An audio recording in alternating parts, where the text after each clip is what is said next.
जय हिंद साथियों, मैं वरुण शुक्ला आपका अपने channel Om V S with education में बहुत बहुत स्वागत करता हूं। और आज आप पढ़ेंगे संबंधों के प्रकार और प्रत्येक संबंध के आधार पर उसकी प्रश्नावली को पढ़ेंगे।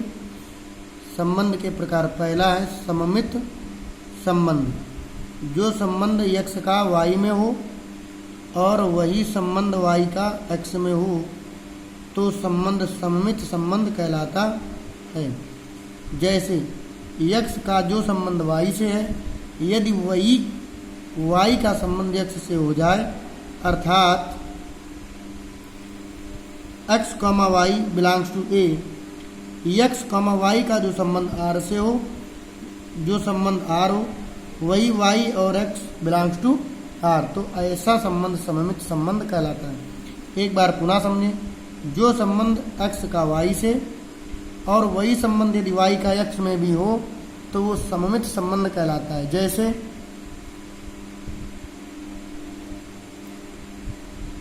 अब आप देख रहे होंगे, जैसे a व b दो भाई हैं, तो आप देखेंगे कि जो a का संबंध b से है और a का जो b से संबंध है वो काय का है, भाई का, और वही संबंध b का a से भी है, अर्थात भाई का, चूंकि a व b दोनों क्या है, भाई है, तो दोनों पुरुष हैं। तो ये संबंध एक कैसा हो गया, संबंध जो संबंध a का b से है वही संबंध b का a से भी है। ऐसा संबंध हमारा सममित संबंध कहलाता है। जैसे एक और उदाहरण है, राम लक्ष्मण। तो आप देख रहे होंगे कि जो यहाँ संबंध है राम लक्ष्मण के क्या है, भाई, और लक्ष्मण राम के क्या है, भाई। तो अगर ऐसा संबंध हो, आपस में स्थान बदले जा सकें, तो सममित संबंध कहलाता है। जैसे ले लिया हमने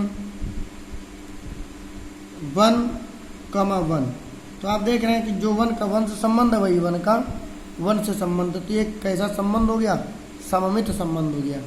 तो आइए दोस्तों, अब इसके आधार पर चलते हैं एक्सरसाइज 1C पर। पूछा गया है कि निम्नलिखित में कौन संबंध सममित है।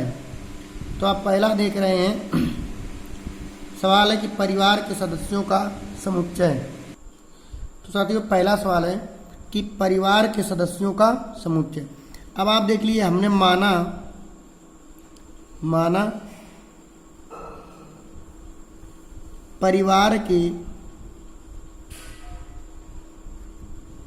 सदस्यों का समुच्चय A है। तो आप देखेंगे कि A बराबर, एक परिवार में पिता भी हैं, पुत्र भी हैं और पुत्री हैं। सचिव पहला सवाल था कि परिवार के सदस्यों का समुच्चय संबंध की बहन है। तो आप देखिए, माना परिवार के सदस्यों का समुच्चय। अब एक परिवार में पिता, पुत्र, पुत्री, माता आदि सभी लोग होते हैं। अब आप देख लीजिए, अगर किसी व्यक्ति के पुत्र और पुत्री हैं तो संबंध क्या कह रहा है, बहन। तो हमने मान लिया कि पुत्र और पुत्री। तो अब देख रहे हैं, इसको हमने a माना, x मान लिया, और इसको हमने y मान लिया। तो जो संबंध कहा गया है कि बहन, तो आप देखिए x y जो है वो x की y रिलेशन x, अर्थात y का जो x से रिलेशन है, y x की क्या है, y x की बहन है। लेकिन x relation y, x y का क्या है, x y का भाई है।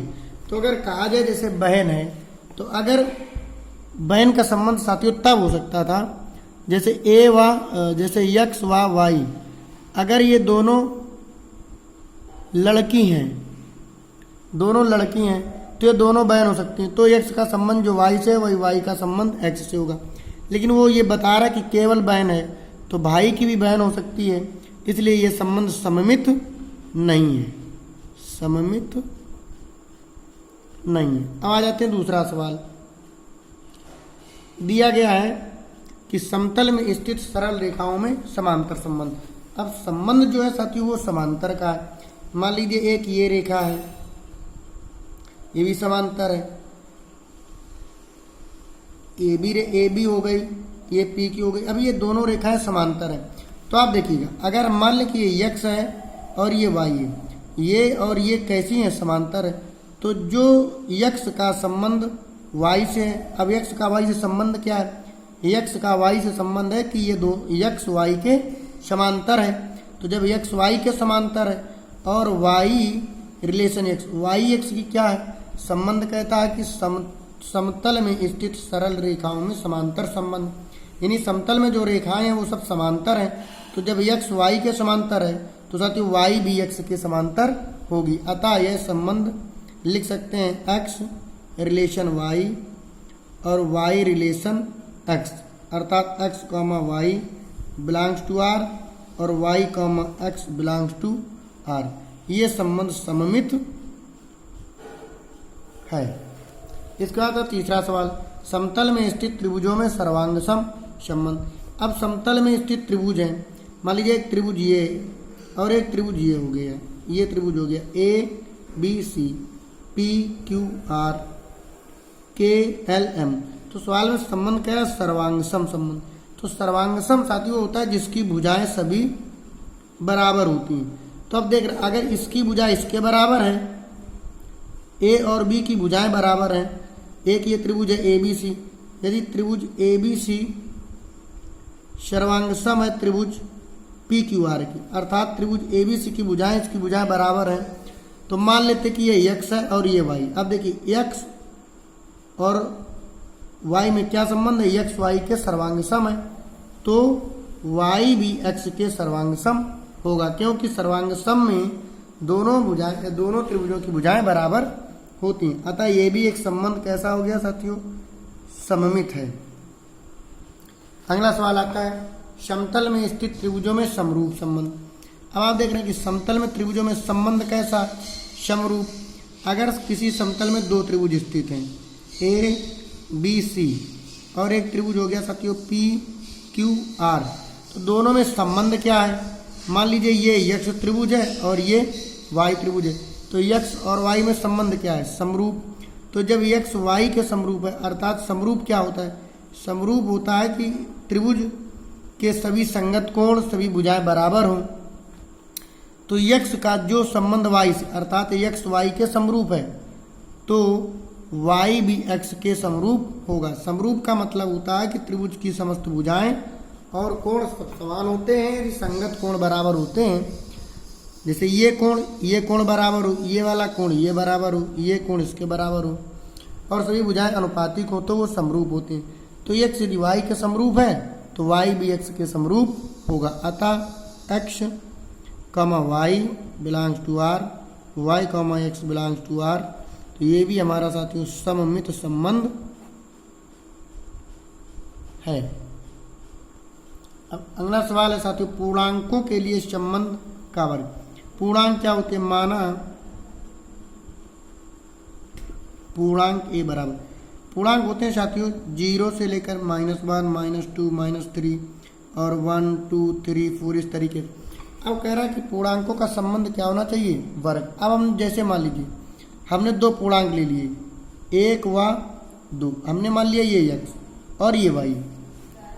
तो अगर साथियों हम इनका वर्ग करें तो क्या आ जाएगा, देखिए 1 का वर्ग करेंगे तो 1 आएगा, 2 का वर्ग करेंगे तो 4 आएगा। अब आप देख रहे हैं कि जो 1 का संबंध 4 से है, तो जो 1 है वो 4 से छोटा है, लेकिन अर्थात x रिलेशन y, माना कि ये x है और ये y, तो आप देख रहे हैं x y से कैसा है, छोटा है, लेकिन y रिलेशन x देखेंगे, अर्थात 4 रिलेशन 1, तो 4 1 से कैसा है, बड़ा है, अर्थात 1 r से छोटा है लेकिन 4 इससे बड़ा हो गया जाकर के। तो ये संबंध भी हमारा सममित नहीं है, क्योंकि जो संबंध x का y से होना चाहिए वही संबंध y का x से होना चाहिए। तो x y से छोटा है तो y भी x से छोटा होना चाहिए, लेकिन ऐसा नहीं है, इसलिए सममित नहीं है।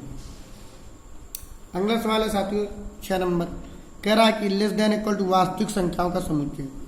अब देखिए साथियों वास्तविक संख्याएं क्या होती हैं, वास्तविक जो संख्याएं होती हैं 1, 2, 3, 4 ये सब वास्तविक संख्याएं होती हैं साथियों। अब सवाल कह रहा है कि वास्तविक संख्याओं में संबंध क्या। मान लेते हैं कि जैसे ए व बी दो वास्तविक संख्याएं हैं, दो वास्तविक संख्याएं हैं। अगर a बराबर 1 है और b बराबर 2 है तो आप देख रहे होंगे कि जो संबंध a का b से है अर्थात 1 रिलेशन 2, तो जो 1 है या तो वो 2 से छोटा होना चाहिए या 2 से के बराबर होना चाहिए। अगर वो 1 2 से छोटा है तो आप देखेंगे x या a जिसको कहें या b कहें तो x relation y, x y से छोटा है लेकिन y x से बड़ा है, तो ये भी संबंध सममित नहीं है क्योंकि x तो y से छोटा है लेकिन y x से बड़ा है। अगला सवाल आता है साथियों 7 नंबर सवाल है कि a + b बराबर 25। तो अब देखिए साथियों यहाँ पर क्या करना है कि मान लेते हैं, माना a बराबर 10। तो साथियों अगर a बराबर 10 माना है तो b बराबर क्या लेना पड़ेगा ताकि 25 हो जाए, तो b बराबर लेना पड़ेगा 15। अब आप देख रहे हैं कि a रिलेशन b, ठीक है ना, अगर a की जगह 10 रखें b की जगह 15 रखें तो कितना हो जाएगा 25, संबंध दिया गया। और यदि हम मान पलट दें, a की जगह कर दें 15, b की जगह कर दें 10 अर्थात a आर b और b आर a कर दें, तो साथियों देखिए अगर a की जगह हमने कर दिया 15, b की जगह कर दिया तो भी 15 10 25 अर्थात जो संबंध a का b से है वही संबंध b का a से, इसलिए ये सममित है। तो इसको लिख सकते हैं a, b belongs to r या b, a belongs to r।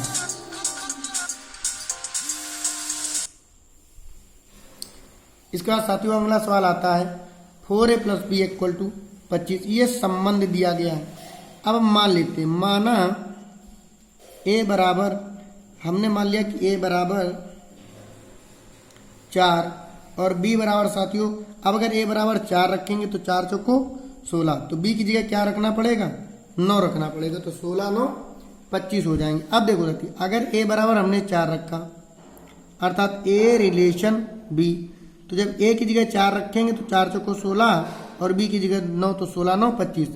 लेकिन अगर मान पलट दें, a की जगह 9 कर दें b की जगह 4 कर दें तो क्या हो जाएगा, तो ये हो जाएगा साथियों 9 चौक 36 5 41 अर्थात a R b belongs to r, लेकिन b relation a not belongs to r, क्योंकि a आर b यदि हम a बराबर 4 रखें b बराबर 9 रखें तो 25 आ जाता है, लेकिन वही मान बदल दें b आर a कर दें तो 25 नहीं आता है, अर्थात ये सममित संबंध नहीं है।